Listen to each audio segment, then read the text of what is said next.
Hello students of class 6. Today we are going to start our chapter number 7 of your geography part, that is our country India. कि बच्चों आज हम आपका geography का chapter number 7 our country हमारा देश जो है इंडिया उसके बारे में पढ़ेंगे हम इस चैप्टर में। और हम आज आपका ज्योग्राफी का चैप्टर नंबर 7 स्टार्ट कर रहे हैं। Now we start our chapter. The geographical expanse of India is very vast. हमारा इंडिया जो है वो भौगोलिक रूप से काफ़ी फैला हुआ है। It is bounded by the lofty Himalayas in the north. ये नॉर्थ की तरफ इसके हिमालयाज हैं। In the west by Arabian sea, फिर इसके वेस्ट की तरफ अरेबियन सी है। In the east by the bay of Bengal, इसके ईस्ट की तरफ बे ऑफ बंगाल है। And in the south of the shore, south the shore of the Indian peninsula, और इसके साउथ की तरफ इंडियन पेनिनसुला का किनारा है। Are washed by the Indian ocean, जो जिसके यहाँ पर कि इंडियन ओशियन से जो हमेशा वॉश्ड होता रहता है, यानी वहाँ पर इंडियन ओशियन का पानी हमेशा आता रहता है। अच्छा, पेनिनसुला क्या होता है? A piece of land that is surrounded by water and three south. जैसे हमारे यहाँ इंडिया का मैप है, ठीक है, इंडिया है, यहाँ पर भी वाटर है, यहाँ पर भी वाटर है, यहाँ पर भी वाटर है, यानी थ्री साइड से इसके क्या है, वाटर है। तो ऐसा जो एरिया होता है उसको पेनिनसुला कहा जाता है। ठीक है, ऐसे एरिया को क्या कहते हैं? Peninsula. India covers about 3.28 million square kilometre of area. हमारे इंडिया का जो एरिया है लगभग 3.28 मिलियन स्क्वायर किलोमीटर है। The distance between Kashmir to Kanyakumari, Kashmir से लगाकर कन्याकुमारी तक, ये ऊपर की तरफ कश्मीर और यहाँ कन्याकुमारी, यहाँ से यहाँ के बीच की जो डिस्टेंस है वो है द नॉर्थ साउथ एक्सटेंट, यानी कि इधर की तरफ आपका नॉर्थ और इधर south. It is about 3,200 kilometre, लगभग ये 3,200 किलोमीटर इसकी यहाँ से यहाँ तक ये फैला हुआ है। द ईस्ट वेस्ट एक्सटेंट, फिर ये इधर आया आपका ईस्ट और इस तरफ वेस्ट, तो इस ईस्ट की से वेस्ट की तरफ है ये अबाउट 2,900 किलोमीटर। यहाँ से यहाँ तो 3,200 और यहाँ से यहाँ तक 2,900 किलोमीटर में ये फैला हुआ है, अरुणाचल प्रदेश से लगाकर कच्छ तक। The diversity of landform is presented by the Lofty mountains, the northern plains, the great Indian desert, the uneven plateau surface, the coasts and islands। हमारा जो ये इंडिया है इसमें पहाड़ हैं, प्लेन हैं, रेगिस्तान हैं, पठार है, प्लेटूज है ना, समुद्री किनारा है और आइलैंड भी है। A great variety in the climate, vegetation, wild life, the language and culture is present in our country. हमारे कंट्री में क्लाइमेट में, वेजिटेशन में, वाइल्ड लाइफ में, लैंग्वेज में, कल्चर में, सभी में बहुत सारी वैरायटी है, यानी अलग अलग सभी अलग अलग क्लाइमेट है, अलग अलग वेजिटेशन है, हर जगह अलग अलग वाइल्ड लाइफ है, अलग अलग लैंग्वेजेस है और सभी जगह का कल्चर भी अलग अलग है। Our nation is united as one due to its diversity, the unity that is reflected in traditions and its culture। हमारा ये जो भारत है इसको हम सिर्फ एक ही राष्ट्र मानते हैं, क्यों? इसकी जो डाइवर्सिटी, द यूनिटी है, जो अनेकता में एकता है, उसकी वजह से, जो कि इसकी परंपराओं में और इसके संस्कृति में हमें नज़र आती है, उसकी वजह से हम इसे एक नेशन मानते हैं। Since the year 2011 the population of India is over 120 crore. 2011 में जो सेंसस हुआ था, जनगणना हुई थी, उसमें इंडिया की पॉपुलेशन लगभग 120 करोड़ थी। After China, India is the second most populated country of the world. China के बाद इंडिया दूसरा सबसे ज़्यादा पॉपुलेटेड कंट्री है इस वर्ल्ड का। लोकेशनल सेटिंग्स, लोकेशनल सेटिंग्स यानी कि ये कौन से हेमिस्फेयर में है ना, कौन से यहाँ से लेटीट्यूड्स पास होते हैं, कौन से लॉन्गिट्यूड्स पास होते हैं, वो हम इसमें देखेंगे। India lies in the northern hemisphere. India जो है, जैसे ये आपका अर्थ है, ये इक्वेटर है, इस तरफ नॉर्दर्न है और इस तरफ साउदर्न है। तो इंडिया जो है हमारा वो कहाँ है? यहाँ नॉर्दर्न हेमिस्फेयर में है। And you will find that the tropic of cancer 23.30 degree north passes almost half way through India. और हमारे इस इंडिया से ये जो ट्रॉपिक ऑफ कैंसर है वो लगभग बीच से होकर गुजरती है। The main land of India extends between 8.4 degree north and 37.6 degree north latitudes. जो मेन जो इंडिया की लैंड है वो लगभग 8.4 से 37.6 नॉर्थ लेटीट्यूड से होकर निकलती है। And from south to north, और साउथ से नॉर्थ की तरफ है ये, India extends between 68.7 east degree east and 97.25 east longitude. और लगभग इंडिया जो है वो जो लॉन्गिट्यूड है वो यहाँ पर 68.7 और 97.25 जो लॉन्गिट्यूड से वेस्ट से ईस्ट की तरफ वहाँ से है, वहाँ पर ये फैला हुआ है। There can probably be wide differences in local time of places located at two extreme point of India because of great longitudinal extent which is nearly 29 degree। क्योंकि यहाँ पर जो longitudinal जो extent है वो बहुत ज़्यादा है, तो इसलिए इंडिया में एक टाइम पर दो अलग अलग जगहों पर अलग अलग टाइम में डिफरेंस होता है। दस the difference would be around 2 hours between these 2 points. और इन दो जगहों के बीच में जो डिफरेंस होता है लगभग 2 घंटों का डिफरेंस होता है। अच्छा, जो बड़े बड़े कंट्रीज़ होते हैं वहाँ पर कोई सिंगल स्टैंडर्ड टाइम उन कंट्रीज़ के लिए नहीं होता है। From east to west there are 7 and 6 time zone, कि जो यूएसए कनाडा है वहाँ पर 7 और 6 टाइम जोन है। और आपको पता है कि जो रशिया में कितने टाइम जोन है, तो रशिया में भी बहुत सारे टाइम जोन है क्योंकि वहाँ पर अलग अलग लॉन्गिट्यूड्स निकलते हैं। तो इसी तरीके से हमारे इंडिया में भी बहुत सारे लॉन्गिट्यूड्स निकलते हैं, तो यहाँ पर भी अलग अलग टाइम जोन। वैसे तो हमारा जो न्यू दिल्ली का जो टाइम होता है उसी को स्टैंडर्ड टाइम माना जाता है। Earlier you have already learned that for every 1 degree of longitude the local time changes by 4 minutes। आपने पिछली क्लास में पढ़ा होगा कि जो लॉन्गिट्यूड जो होता है, जो लॉन्गिट्यूड ये इस टाइप से होता है ना। तो एक लॉन्गिट्यूड से दूसरे लॉन्गिट्यूड तक जाने में लगभग 4 मिनट का समय लगता है। If we compare Arunachal Pradesh and Gujarat, अब अगर हम अरुणाचल प्रदेश और गुजरात इनको कंपेयर करते हैं, the conclusion will be that the sun rises about 2 hours earlier in Arunachal Pradesh.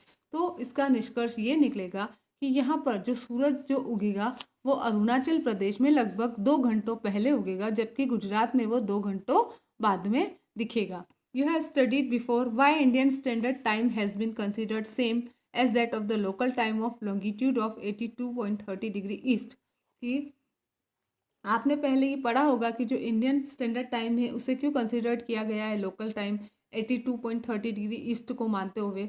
This meridian और longitude is defined as the standard meridian of India. और ये जो 82.30 डिग्री ये दिख रही है, 82.30 डिग्री जो है ईस्ट की तरफ है ये, इसलिए इसको क्या माना गया है, standard meridian time of India. यहाँ से जो टाइम होगा वो पूरे कंट्री में लागू होता है। ठीक है। इंडिया के नेबर्स कौन कौन से हैं आप देखिए यहाँ पर। Does any other country has access to any of these ocean और सी, क्या और कोई कंट्री जो आता है ना। तो हमारे जो आइलैंड नेबर्स हैं, हमारे जो आइलैंड नेबर्स है वो है श्रीलंका, ठीक है, और मालदीव जो कि साउथ की तरफ में। द पाक straight separate India from Sri Lanka, और यहाँ पर इंडिया को श्रीलंका से ये पाक स्ट्रेट जो है ये अलग करती है। पॉलिटिकल एंड एडमिनिस्ट्रेटिव डिवीज़न, अब हम इंडिया का पॉलिटिकल और एडमिनिस्ट्रेटिव डिवीज़न देखते हैं। India being a very colossal country, it is divided into 28 states and 9 union territories for administrative purposes। कि प्रशासनिक रूप से अगर देखा जाए तो इंडिया एक बहुत ही बड़ा कंट्री है, तो इसलिए इसको 28 स्टेट्स और 9 यूनियन टेरिटरीज में डिवाइड किया गया है। On 2 June 2014 Telangana became the separate state of India. तो 2 जून 2014 को तेलंगाना अपने आप में एक इंडिया का स्टेट बन गया था। Earlier it was a part of Andhra Pradesh but then got separated from the state. उससे पहले 2014 से पहले ये आंध्र प्रदेश का एक पार्ट था, लेकिन उसके बाद इसे इस स्टेट से अलग कर दिया गया। The national capital of India is Delhi, India की जो राजधानी है वो दिल्ली है। The major basis for the formation of these states is the different language spoken in her country. और ये जो स्टेट्स बने तेलंगाना, तो इनको बनाने का जो बेस था वो ये था कि इनमें बिल्कुल अलग लैंग्वेज बोली जाती थी, इसलिए इसे एक स्टेट बना दिया गया। अच्छा, ये जो मैप है ये एक इंडिया का फिजिकल डिवीज़न का मैप है, जिसमें कि देखो इधर माउंटेन रेंज है, फिर नॉर्दर्न प्लेन्स है, थार डेजर्ट है, प्लेटू है ना, और कोस्टल प्लेन्स जो है वो है यहाँ पर, कोस्टल प्लेन्स इसके चारों तरफ। तो इस तरीके से ये इसका फिजिकल डिवीज़न है। इसी को हम स्टडी करते हैं। आपने मैप में देख लिया, अब हम इसको आगे स्टडी करते हैं। There is a variety of physical features in India ranging from mountain, plateaus, plain to island and coast which mark the diversity of the country. कि हमारे इंडिया का जो फिजिकल फीचर है उसमें बहुत सारी वेराइटी है, बहुत सारे अलग अलग हैं। यहाँ पर माउंटेन है, प्लेटू है, प्लेन है, से लगाकर आइलैंड और किनारे, सभी हमारे इंडिया की डाइवर्सिटी को मार्क करते हैं। The lofty snow-capped Himalayas stand proudly in the north as our sentinels। कि उत्तर की तरफ, नॉर्थ की तरफ देखा जाए तो बर्फ से ढका हुआ हिमालय है। हिम प्लस आलय, this term means the abode of snow. हिम प्लस आलय, इसका मतलब ये होता है बर्फ का घर। There are 3 main parallel ranges amongst which the Himalayan mountains are divided. अच्छा, हिमालयन माउंटेन्स जो है वो 3 पैरेलल रेंजेस में डिवाइड हैं। वो है आपके द ग्रेट हिमालय और हिमाद्री। फर्स्ट क्या है? द ग्रेट हिमालय और हिमाद्री। सेकंड में उसके बाद आता है मिडिल हिमालय और हिमाचल, और लास्ट में आता है आपके शिवालिक। ठीक है, तो ग्रेट हिमालय या हिमाद्री जो है वो कहाँ है? ये नॉर्थ मोस्ट की तरफ है। Which are the northern most and also in this range the world's highest peaks are located. ये जो ग्रेट हिमालय या जो हिमाद्री है जो बिल्कुल नॉर्थ की तरफ है, और इस रेंज में दुनिया की जो सबसे ऊंची चोटी है माउंट एवरेस्ट, वो इसी हिमाद्री या ग्रेट हिमालय में आती है। उसके बाद है in the south of Himadri, इस तरफ से हिमाद्री हो गया, उसके साउथ की तरफ जो है लाई द मिडिल हिमालय और हिमाचल। क्या आता है इस तरफ? साउथ की तरफ मिडिल हिमालय या Himachal. Most of the famous hill station, ज़्यादातर जो फेमस हिल स्टेशन है are situated in this range, इसी रेंज में आते हैं। जैसे उत्तराखंड है, देहरादून है, कुल्लू मनाली, ये सारे जो हिल स्टेशन है वो इसी हिमाचल में ही आते हैं। The southern most range is the Shivalik, और सबसे जो साउदर्न की तरफ जो रेंज है वो है आपकी शिवालिक। इन the south of Himalayas the northern Indian plains, फिर हिमालय के साउथ की तरफ जो है नॉर्दर्न इंडियन प्लेन है, ये वाला जो है, ये ग्रीन कलर का जो दिख रहा है आपको पार्ट, ये नॉर्दर्न प्लेन्स है ना। ये कहाँ? साउथ की तरफ है। Generally these plains are flat and levels and are formed by the alluvial deposit collected by the rivers the Indus, the Ganga, the Brahmaputra and their tributaries respectively।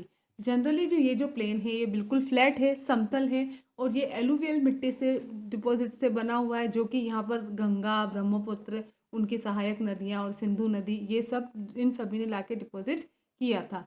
The reason for high concentration of population in these plain is that the land which these river plains provide is very fertile in nature। कि यहाँ पर जो population, northern plain में जो population बहुत ज़्यादा होने का ये कारण है कि ये जो प्लेन है, यहाँ की जो लैंड है, जो धरती है, जहाँ पर की जो कि रिवर प्लेन्स है, ये बहुत ही उपजाऊ है। In the western part of India lies the great Indian desert. फिर इंडिया के वेस्टर्न पार्ट की तरफ, इस तरफ great Indian desert, Thar desert है ना। It possesses very little vegetation, इसमें बहुत ही थोड़ी सी वेजिटेशन, वनस्पति होती है। And is a dry, hot and sandy stretch of landform, और ये ड्राई होता है, हॉट बहुत गर्म होता है, और यहाँ पर सिर्फ रेतीली ज़मीन है। The peninsular plateau lies to the south of northern plains. Its shape is triangular. The nature of the relief is highly uneven and irregular। ये जो पेनिनसुलर प्लेटू जो है, जो कि नॉर्दर्न प्लेन के साउथ की तरफ है, इसकी जो शेप है वो ट्रायंगुलर है। इसका जो नेचर है ये बहुत ही अनइवन है और इरेगुलर है। There are numerous hill ranges and valley in this region. ये जो प्लेटो वाला रीजन है इसमें बहुत सारी हिल रेंजेस है और बहुत सारी घाटियाँ हैं। Bordered on the northwest side by the Aravalli Hills, one of the oldest range of the world। और इसके नॉर्थ वेस्ट साइड के बॉर्डर जो है वहाँ पर अरावली हिल्स है, जो कि दुनिया की सबसे पुरानी रेंजेस हैं। Other important ranges include the Vindhyas and the Satpuras. इसके अलावा जो दूसरी हिल रेंजेस है वो है Vindhyas range and Satpuras range. The rivers which flow through these ranges are Narmada and Tapi. अच्छा, इन रेंजेस से जो नदियाँ निकलती हैं वो है Narmada river and Tapi river. These rivers drain into the Arabian sea and are west flowing.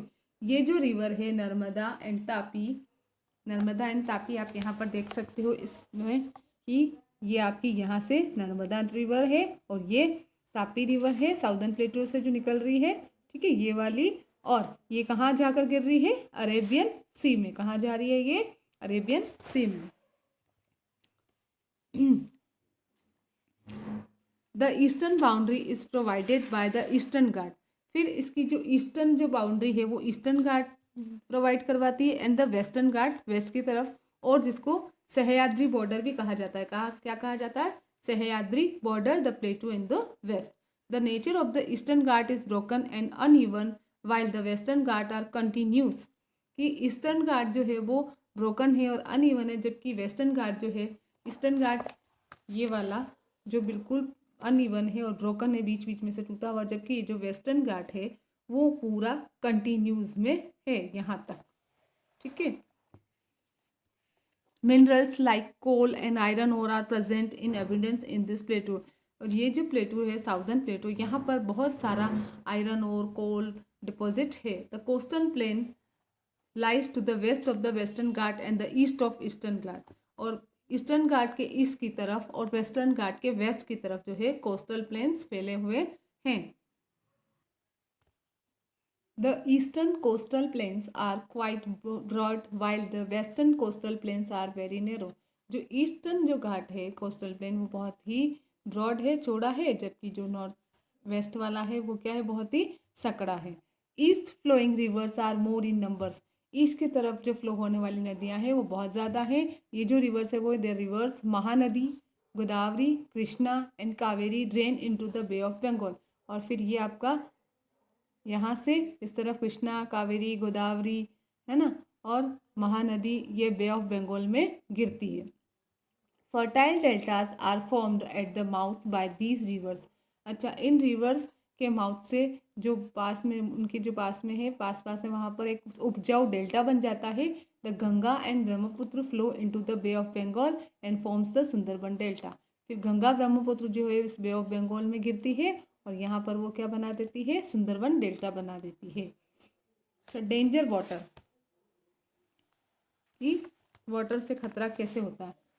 Sumatra में एक बिग क्वेक आया था, but no one had expected the tsunami it did make waves big as mountain like an army the charge. कि Sumatra में जो quake आया था उसकी वजह से सुनामी, किसी ने भी ये नहीं एक्सपेक्ट किया था कि वो सुनामी बन जाएगा और जो वहाँ वो जो लहरें हैं वो पहाड़ों जितनी ऊंची हो जाएगी। And into the South Asian land with all might they bag. अच्छा,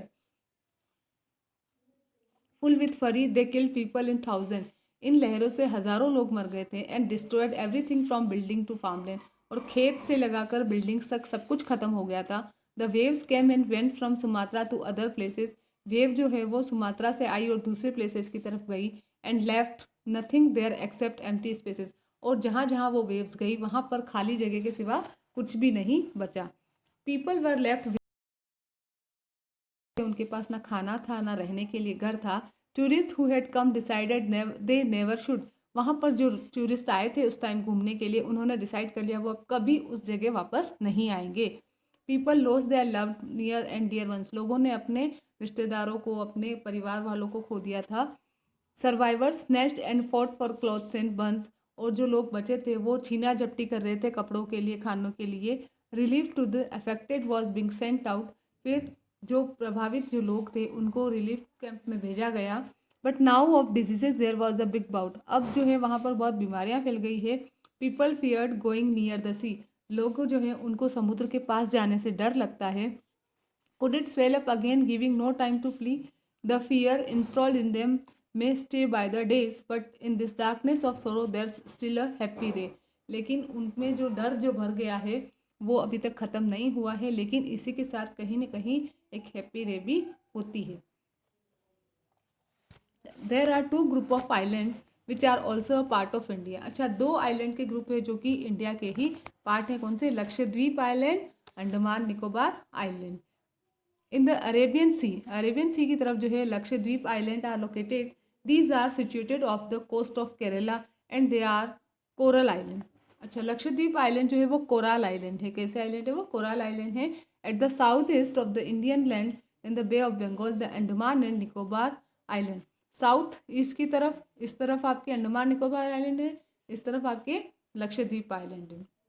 ये जो केरला के पास में है, केरला के किनारे पर है ये, तो और ये है कोराल आइलैंड। कोराल आइलैंड क्या होता है मैं आपको बताती हूँ। अच्छा, do you know in 2004 which group of island were affected the most by tsunamis? 2004 में कौन से आइलैंड के ग्रुप थे जिसमें सुनामी से ज़्यादा अफेक्ट हुआ था? आप न्यूज़पेपर देखेंगे और फिर उसको देखेंगे। Tsunami is caused when earthquake on the sea floor occurs and a huge sea wave is generated. Tsunami कब आता है? जब सी के अंदर अर्थक्वेक आता है और बहुत बड़ी बड़ी समुद्र की लहरें बनती हैं, तब सुनामी आता है। अच्छा, कोराल आइलैंड क्या होता है? कोराल आइलैंड में क्या होते हैं? स्केलेटन होते हैं मरीन एनिमल्स के, जिनको कि पॉलिप्स कहा जाता है। क्या कहा जाता है? पॉलिप्स कहा जाता है। और पॉलिप्स के जो स्केलेटन जो छूट जाते हैं, जब वो मर जाते हैं, तो उसके बाद उनके स्केलेटन रह जाते हैं और फिर धीरे धीरे उनके ऊपर पॉलिप्स ग्रो करते रहते हैं और हार्ड स्केलेटन फिर ऊपर से ऊपर वो होते जाते हैं और वो एक आइलैंड बन जाते हैं। इस तरीके से कोराल आइलैंड बनते हैं। कोराल आइलैंड की एक ये पिक्चर यहाँ पर दी हुई है जिसको आप देख सकते हो। इस तरीके से कोराल आइलैंड बनते हैं। ओके, यहाँ पर आपका ये चैप्टर ओवर होता है। उसके बाद आपके ऑप्शनल वाले जो क्वेश्चन है उसको हम स्टार्ट करते हैं। टिक द करेक्ट का फर्स्ट क्वेश्चन है, a piece of land surrounded by water on 3 side. कि ज़मीन का वो टुकड़ा जो 3 तरफ से पानी से घिरा हुआ हो, उसे हम क्या कहते हैं? आइलैंड, पेनिनसुला, रेंज या डेजर्ट। डेजर्ट सैंड से बनता है, ठीक है, वहाँ तो पानी का कोई काम ही नहीं। रेंज पहाड़ियाँ होती है, आइलैंड चारों तरफ पानी से घिरा होता है। बचा के आपका peninsula. Peninsula is your right answer. Second है, India is separated from Sri Lanka by. India Sri Lanka से सेपरेट किससे होती है? डेजर्ट के द्वारा, प्लेन के द्वारा, शिवालिक के द्वारा या फिर पाक स्टेट के द्वारा। तो पाक स्टेट के द्वारा श्रीलंका इंडिया से सेपरेट होता है। Number 3, the state of India that separated from Andhra Pradesh on 2 जून 2014।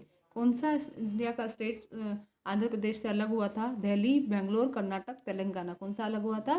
तेलंगाना। ये लैंग्वेज के बेस पर एक अलग स्टेट बना है। फोर्थ है, Himalayan mountains are divided into 3 main parallel. Himalayan mountains 3 main parallel ranges में डिवाइड किया गया है। फिर है 5 number, the Ganga and Brahmaputra flowing into the bay of Bengal form the. Ganga Brahmaputra जो बे ऑफ बंगाल में गिरती हैं वो क्या बनाती है? वो बनाती है सुंदरबन डेल्टा। अब आपका आता है fill in the blanks. Fill in the blanks में India is the dash most populated country of the world. India जो है चाइना के बाद second most populated country of the world है। तो यहाँ पर आपके क्या आएगा? सेकेंड। फिर सेकेंड है, India is divided into 28 states and 9 union territories. India 28 states और 9 यूनियन टेरिटरीज में डिवाइडेड है। थर्ड है, in the western part of India. ये आपका इंडिया है, इसके वेस्टर्न पार्ट की तरफ क्या है? थार डेजर्ट। क्या है? थार डेजर्ट। तो इसका आंसर क्या होगा आपका? थार डेजर्ट। फिर है, dash plateau lies to the south of northern plain. Northern plain है, फिर उसके साउथ की तरफ कौन सा प्लेटो है? पेनिनसुलर प्लेटो। कौन सा प्लेटो है? पेनिनसुलर प्लेटो या साउदर्न प्लेटो। ठीक है। फिर आपका 5 नंबर है, the reverse Mahanadi, Godavari, Krishna and Kaveri drain into. कहाँ गिरती है ये चारों नदियाँ? बे ऑफ बंगाल में। कहाँ गिरती है? बे ऑफ बंगाल में। फिर आता है आपका ट्रू एंड फॉल्स। आपको स्टेटमेंट ट्रू है तो उसके लिए टी लिखना है, फॉल्स है उसके लिए एफ लिखना है। ओके, फर्स्ट है आपका, India lies in the southern hemisphere. मैंने आपको बताया था इस तरीके से ड्रॉ करके। अब इंडिया कहाँ है? इधर है कि इधर है? इंडिया इस तरफ है और ये कौन सा है? Northern hemisphere. ये कह रहे कि इंडिया साउदर्न हेमिस्फेयर में, तो क्या राइट होगा? ये नहीं होगा, it is false. Okay, number 2, Sri Lanka is a neighbouring island of India to the south. Sri Lanka जो है वो नेबरिंग आइलैंड है। श्रीलंका एक तरीके से आइलैंड ही तो है, यहाँ आपका इंडिया और यहाँ सब तरफ उसके पानी है ना, इसलिए नेबरिंग आइलैंड है, it is true. Number 3, Shivalik range is the oldest range of the world. Shivalik range world की ओल्डेस्ट रेंज है? नो, वर्ल्ड की ओल्डेस्ट रेंज अरावली हिल्स की रेंज है। Okay, so it is false. Number 4, in the bay of Bengal the Andaman and Nicobar island are located. Andaman and Nicobar island जो है बे of Bengal में located हैं, it is true. Okay, उसके बाद number 5, tsunami is caused when an earthquake on the sea floor ओकर। जब sea floor पर earthquake आता है तब सुनामी आता है। बिल्कुल सही बात है ये। सुनामी तभी आता है जब सी फ्लोर पर अर्थक्वेक आता है, समुद्र के बीचों बीच, समुद्र के बेड में कहीं पर अर्थक्वेक आता है और उसी वजह से जो वेव्स है वो ऊपर उठती है और फिर वो वेव्स ऊपर उठ के सुनामी आता है। Okay, so it is true. उसके बाद आपके जो क्वेश्चन आंसर्स जो हैं, शॉर्ट आंसर, डिटेल आंसर, ये सारे सभी के सभी आपको PDF फॉर्म में प्रोवाइड करवा दिए जाएंगे। यहाँ पर आपका ये चैप्टर नंबर 7 ओवर होता है। Thank you, have a nice day.